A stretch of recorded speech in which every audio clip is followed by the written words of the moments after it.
բարձրացնում են աշխատավարձերը, դատախազինը, քննիչինը, դատավորներինը, իսկ այ ուսուցչի համար մի հատ խայտարակ ատեստացիոն համակարգ են ստեղծել, ասում են գնացեք դրանով անցեք։ Մենք վերանայելու ենք այդ համակարգը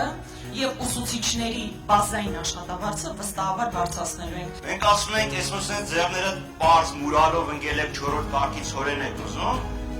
Հայաստանի բարելավողերի 50%-ը չի մշակում։ Անվտանգություն բարենային ո՞նց է ապահովել։ Գյուղացիներին տրամադրվող օգնության փոխարեն օգնության հիմնական շահառուները խոշոր ագրոբիզնեսի տերերն են։ Հայաստանի Հանրապետությունում գյուղատնտեսությամբ զբաղվող մեր գյուղացիներին մինչև 15 միլիոն դրամ վարկերի տոկոսները սուբսիդավորի պետությունը, որը խթան կհանդիսանա գյուղատնտեսության վերականգնման եւ զարգացման համար։ Մենք երիտասարդներին պետք է հնարավորություն տանք անվճար ու որակյալ կրթություն ստանալ։ Կառուցել մրցունակ եւ անվտանգ Հայաստան։ Անվտանգության համար ձևավորվում են երկու երաշխիքներ, ազգային եւ միջազգային երաշխիքներ։ Ազգային երաշխիքը դա մեր միասնականությունն է,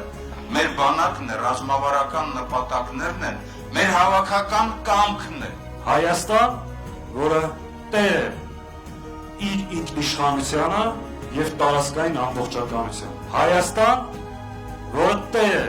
իր ժողովրդի հավաքական իրավունքների եւ կարող է ապահովել իր քաղաքացիների անվտանգությունը։ Գերիների հարցը կարող է լուծվել մի պարագայում։ Եթե Ադրբեջանի վրա գործադրվի համապատասխան ճնշումը, պետությունը պիտի զբաղվի այդ հարցով։ Դա բանակցությունների առաջնային կետ պիտի լինի։ Հայաստան, որի արտաքին քաղաքականությունը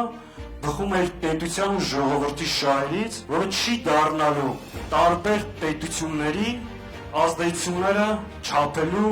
կամ բախվելու մի միջավայր։ Բանակցողը պիտի փոխվի։ Ով կարա բանակցի, ով կարա այս դժվար վիճակում, այս դժվար բանակցային դիրքերից գոնե շահերը պաշտպանի։ Հայաստան, որտեղ հայ առաքելական եկեղեցին անձեռնամխելի է բացարձակ արժեք։ Բոլոր մարդիկ, ովքեր այս 8 տարիներին ապօրինի հետապնդվել են, պիտի բնականաբար այդ հետապնդումները դադարեն, իհարկե մենք նաև քննարկենք ընդհանրապես փոխհատուցումների հարց։ Հայաստանում ըլնելու է համերաշխություն,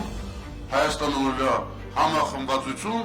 Հայաստանը ոտիականգնելու ամեն ընտանիք, ամեն մարդ ոտիականգնելու, սա հատկապես պետք է մեր երեխաների համար, ձեր երեխաների համար, այսօրվա երիտասարդության համար։ Հայաստան, որտեղ հայ մարդը արժանապատիվ կերպով կարող է աշխատել, ստեղծել եւ ապահով ապրել։ Հայաստան, որը ոչ միայն Հայաստանի Հանրապետության քաղաքացիների հայրենիքն է, այլ առհասարակ 10 միլիոն հայ մարդու։ Չնայած բոլոր բռնաճնշումներին, ռեպրեսիաներին,